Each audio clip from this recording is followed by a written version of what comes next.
And that was the only thing I could start to think of is that why we've gotten into this thing called storytelling? Because we're trying to let people know that it's not completely defined and it's going to be a journey. And so let's call it a story and follow us on this journey or this story. I don't know. I've been dwelling on that actually quite a bit in the last week or so because, well, you and I both know the reality of making anything is never airdrop it into your client's lap. At least it's not in my world. It's a lot of back and forth and the story gets written together, if anything. But to me, I've always wondered, has storytelling become this thing because people are trying to explain, like, you're going to have to get involved in a narrative. I don't know. Maybe that's where it comes from.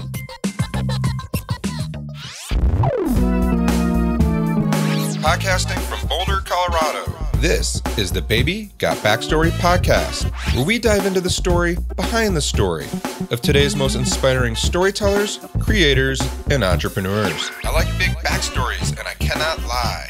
I am your host, Mark Gutman. Hey, I'm Mark Gutman, and today is a little bit of a bonus episode of Baby Got Backstory. My good friend, Jay Ferracane, and I talk a lot about different branding topics, marketing topics, all offline when we're just hanging out. And one of the things that we got riffing a lot about was storytelling and kind of this craze about what's happening with storytelling. And everyone's calling themselves a storyteller.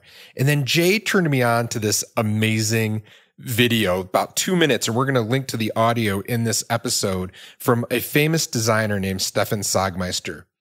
And after that little video and Stefan sets the stage, Jay and I talk about what it means to be a storyteller.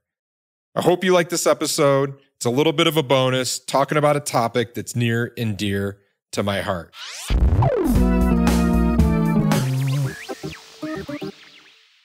I am here with Jay Ferracane, celebrated designer, creative, and all-around awesome dude. And recently, Jay and I were doing some work together, and Jay turned me on to this idea or this video of Stefan Sagmeister that's titled "You Are Not a Storyteller." Before we get into that, because I love this video, we're going to watch it and then talk about it because I think it's really relevant. 2 minutes of extreme relevance. Jay, who is Stefan Sagmeister? Because I didn't even know. Like I watched this video and I'm like, who is this guy?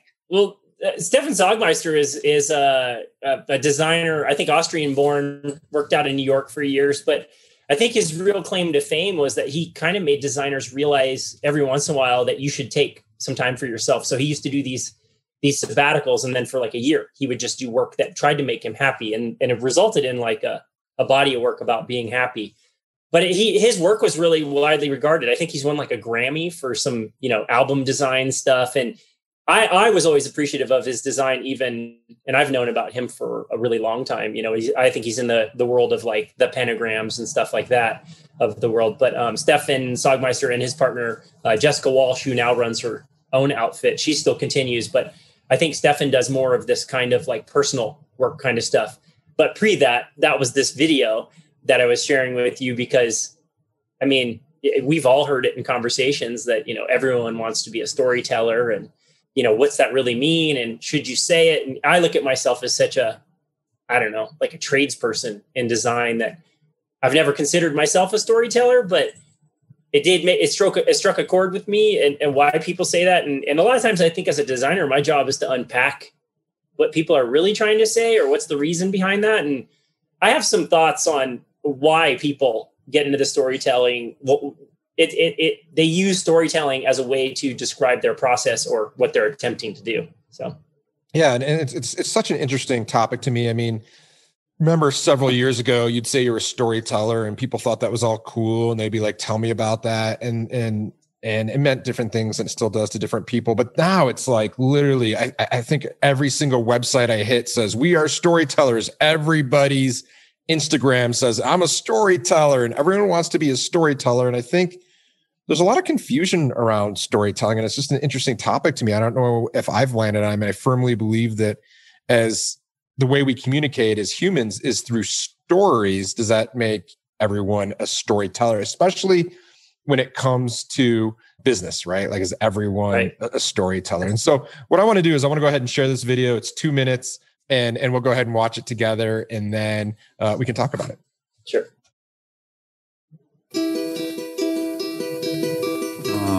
Okay. Hi, my name is Stefan Sagmeister. I am an Austrian graphic designer who lives and works in New York City. Well, I'm actually quite critical of the storytelling theme. I think that all the storytellers are not storytellers. Like recently I read an interview with somebody who designs roller coasters, and he referred to himself as a storyteller. No, fuckhead, you are not a storyteller, you're a roller coaster designer, and that's fantastic, and more power to you. But why would you want to be a storyteller if you design roller coasters, or if you are storytelling, then the story that you tell is bullshit? It's like this little itsy-bitsy little thing. Yes, you go through the space, and yes, you see other spaceships, and yes, that's your story? That's a fucking bullshit story. That's boring. People who actually tell stories, meaning people who write novels and make feature films, don't see themselves as storytellers. It's all the people who are not storytellers, who kind of, for strange reasons, because it's in the air, suddenly now want to be storytellers. There is this fallacy out there. I mean, I don't think that I fell for it, but somehow, maybe unconsciously I did. You know, that you sort of feel, I've seen a lot of films, so I must be able to do one. And of course, this is the most stupidest thought ever. You know, it's like, oh, I've watched the Philharmonic, that's why I'm a virtuoso violin player.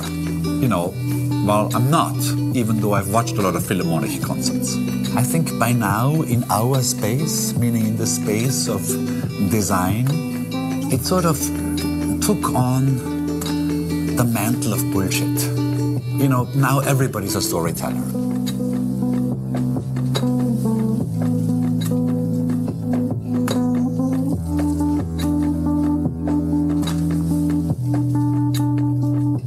Just letting it play out there a little bit so we can give proper credit to those that published it. But wow, carries on the so mantle of bullshit. So much to unpack, right? So much to unpack. So the mantle of bullshit. I mean, I was giggling and laughing during that, and I certainly saw that you were. I mean, like, what are your first thoughts? Is you see that?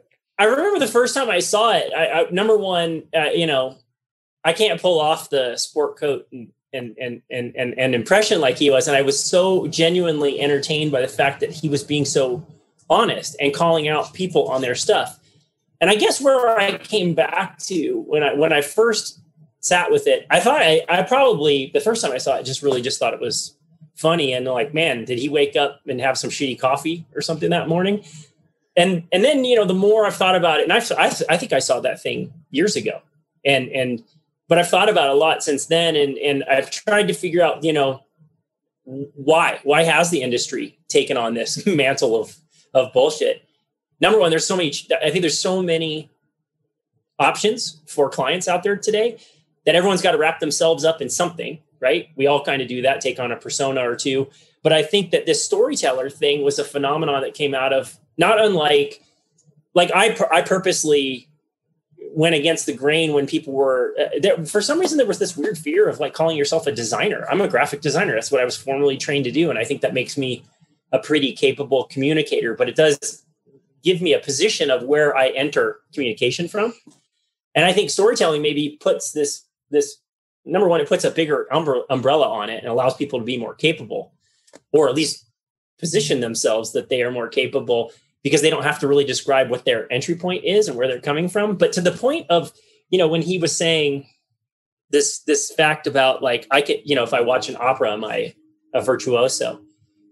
There is so much information out there in education today that you can watch a video and go out and tell people you know something. So I think that what he was probably sensing was some frustration. And I wonder actually how close this was to him thinking about, you know, leaving professional practice, because he was just like fed up at that point, because that dude and his outfit did really just great, creative, very original graphic design.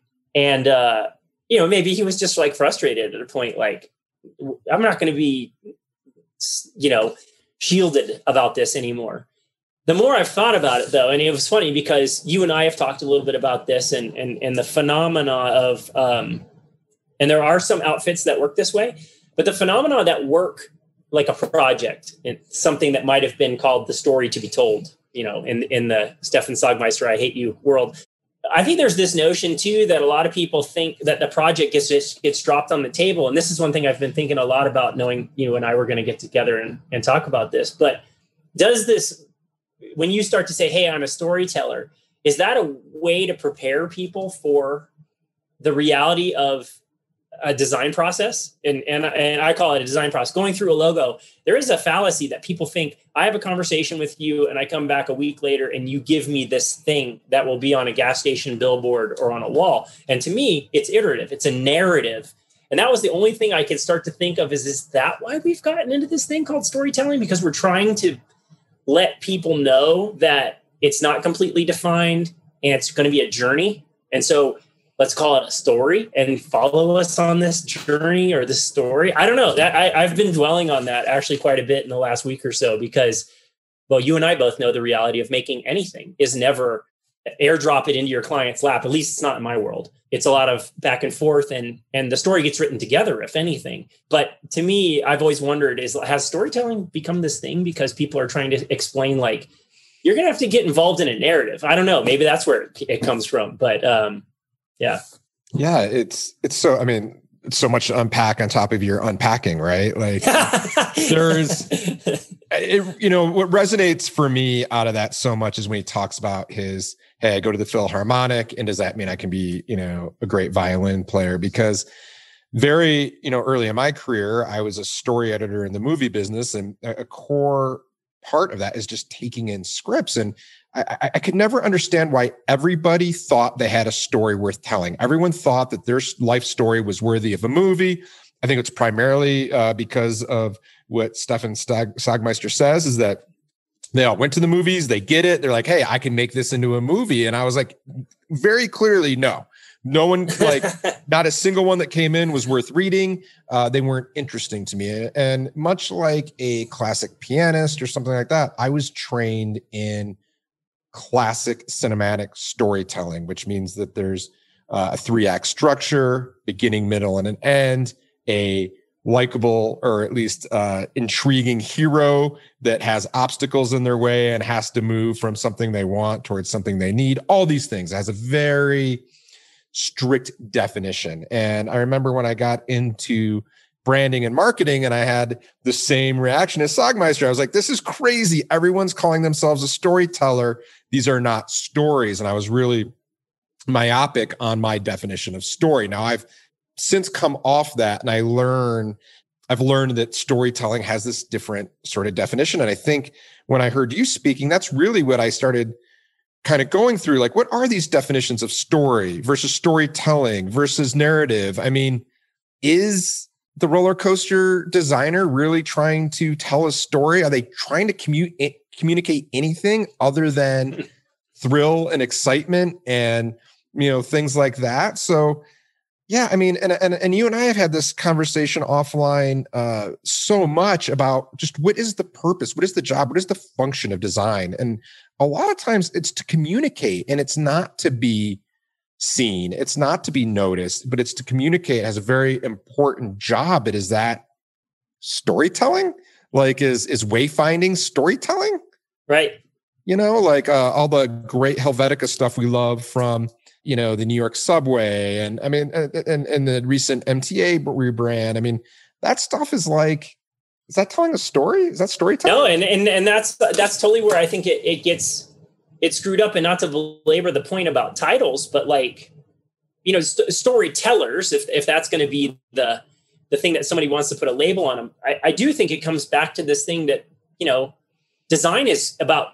I've told you this quote, if you can design a city, you can design a spoon, or if you can design a spoon, you can design a city.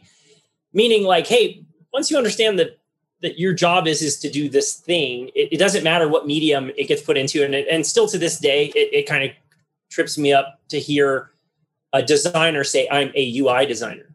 So, okay. So if your friend said, hey, I need a t-shirt, you wouldn't make a t-shirt, like, I'm not a t-shirt designer, but I design lots of t-shirts, and I'm a graphic designer. I've designed a ton of UI, and I'd poke my own eye out through my glasses if I had to only design UI. And to me, I guess it comes back to this notion that design's job is to just put reason into things. And I don't think even all stories have reasons, because sometimes they can be whimsical, right? Maybe that is the reason. But I remember seeing this talk, if we're going to kind of, Sagmeister was an early design hero of mine, and so was David Carson. And I saw David Carson do a talk once about, he showed this layout he did for a conference he got asked to attend. It was called The Bravery of Design or something like that. And it was, the image was his father, who was a test pilot, getting into an aircraft. And he goes, and he basically put that up because he goes, what we do isn't dangerous. He goes, unless I'm designing like pharmaceutical packaging or something where if somebody reads it wrong, there's a problem, right? And he was saying that's fucking dangerous. And he pointed at his dad in the 60s or whenever it was getting into an aircraft. And I just think that there's something that I think people feel like they need to inflate around what it is they're really doing. And that's why I really do look at what I do. It's much more like a trade than it is art, for sure. And even the way I approach it, it's like, I'm going to show you some things, but you're going to react to them. And then I'm going to catalyze those back into it. So it becomes the things you need it to be. It's not about me. And so a lot of times storytelling is like your take on something too. It has a very emotional bent. And, that's a major difference between art and design is that, art is really about you trying to express some personal feeling or emotion, where design should really be, it can have expression in it, but it's really about communicating ideas or information. And so storytelling does, it gets cloudy, but maybe it is a safety mechanism for people to just shield up like, hey, I was a marketing manager a long time ago, but all of a sudden here I am, trying to help you rebuild your brand. And if I tell you that where I came from, that's a hard entry point, right? This episode brought to you by Wild Story. Wait, isn't that your company? It is. And without the generous support of Wild Story, this show would not be possible. A brand isn't a logo or a tagline or even your product. A brand is a person's gut feeling about a product, service, or company. It's what people say about you when you're not in the room. Wild Story helps progressive founders and savvy marketers build purpose-driven brands that connect their business goals with the customers they want to serve so that both the business and the customer needs are met. This results in crazy, happy, loyal customers that purchase again and again, and this is great for business. If that sounds like something you and your team might want to learn more about, reach out at www.wildstory.com and we'd be happy to tell you more. Now back to our show.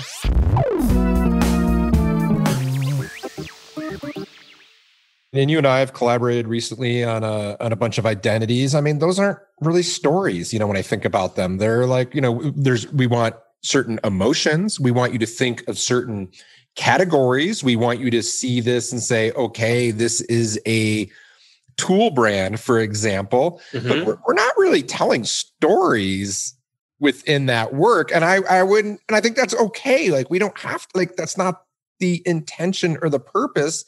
And I think even we get conflated a bit when, as branders and marketers, we say, okay, well, it's the sum of all these parts. It's your visual, it's your tagline, it's, your copy on your website. It's all these, and then now that's your story, but is it? I think it's funny because one thing that I try and get really clear with my clients that when I first start working with them is that there's a difference between branding and brand. So brand and branding are two totally separate things. Brand is the promise you want to, bring to the world. Branding is the signals that get them there.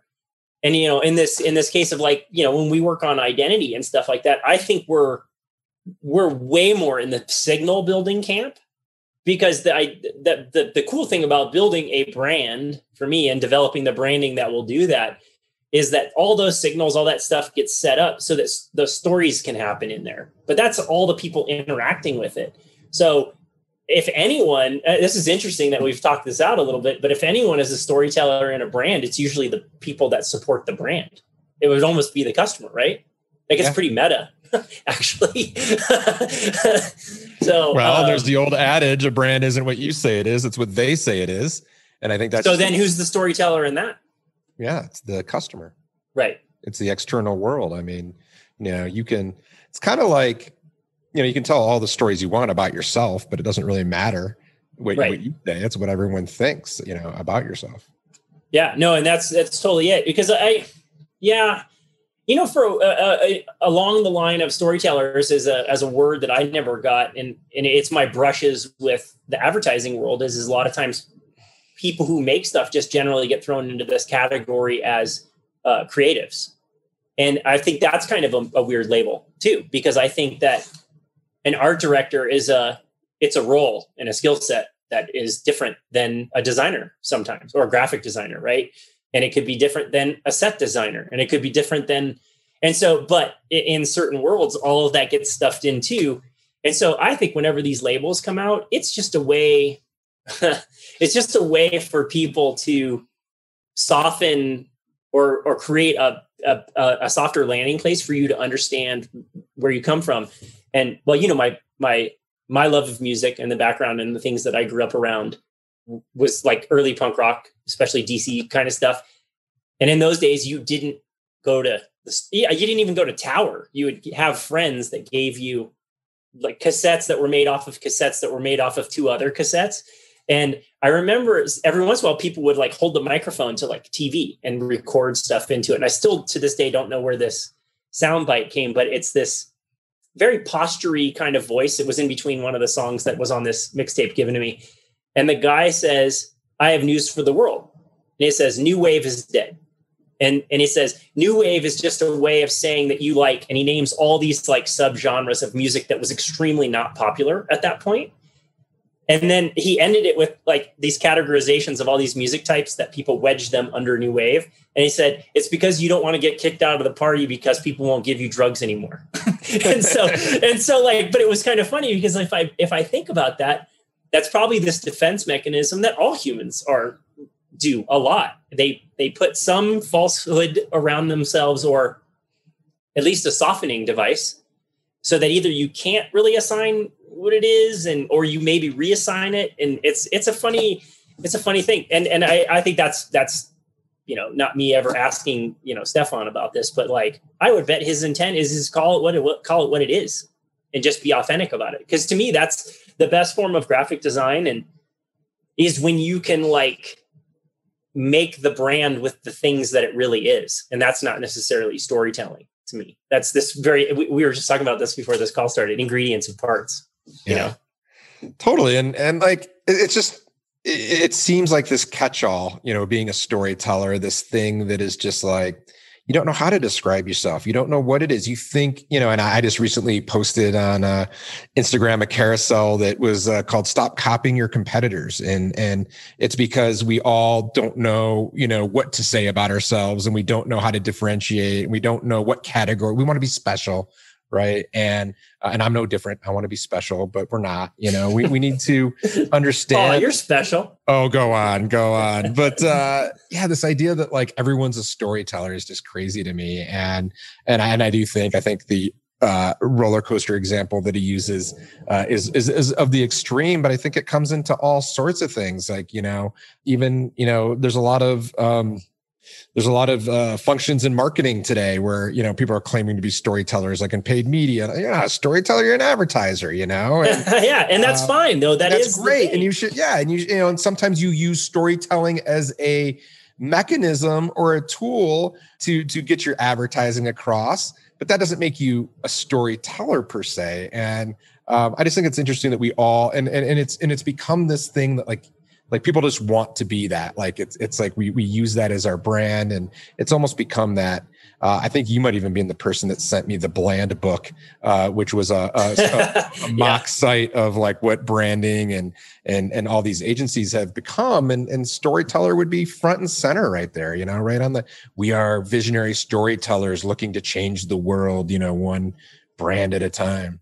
Well, and I think that's why. Let's just call it the creative, to use a big loose term. The creative industry every so often has to kind of go find its new catch-all phrase that everyone can kind of like over the next 5 years reassigns themselves to, and then we shed that again, and you become something else. But it's just an interesting phenomenon that people get into these traps where they're like, I'm worried about telling you what I am, and in the roller coaster guys sense. I found myself drifting off thinking about that, like maybe what he does is so complex that if he told somebody what he really did, maybe he's more of a mathematician than anything. Cause you got to figure out a lot of gravity shit, I bet, in there, right? It's like gravity and like, what if there's a fat guy and a little guy in the car together? What's that going to do to the story? Like how? I don't know. How hard is it to say I make kick-ass roller coasters?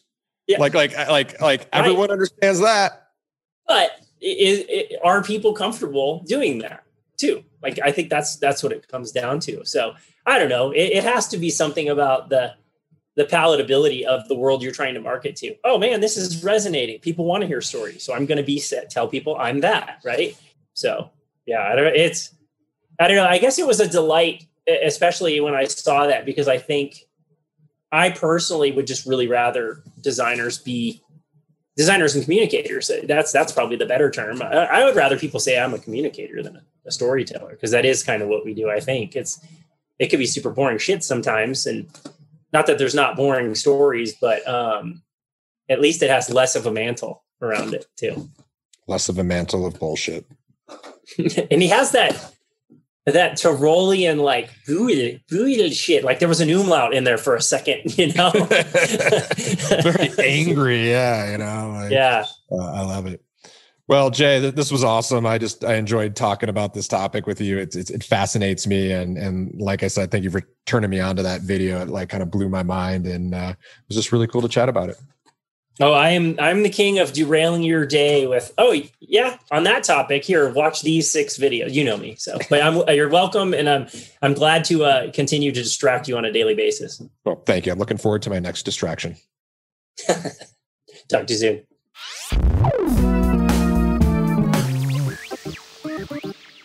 And that is Jay Ferracane, and that was us talking about storytelling, all based on the Stefan Sagmeister video. I love that he kind of goes on that rant about someone who designs roller coasters as a storyteller, but I think you'll agree it's become really, really confusing. I hope you like this little bonus episode, and if you want more of this type of content, drop us a line at podcast@wildstory.com and let us know that you like these type of episodes just as much as our traditional interview. Well, that's the show for today. Let me know if you have any questions. I'm Mark Gutman. Bye. Make sure to visit our website, www.wildstory.com, where you can subscribe to the show in iTunes, Stitcher, or via RSS, so you'll never miss an episode. I like big stories and I cannot lie. You other storytellers can't deny.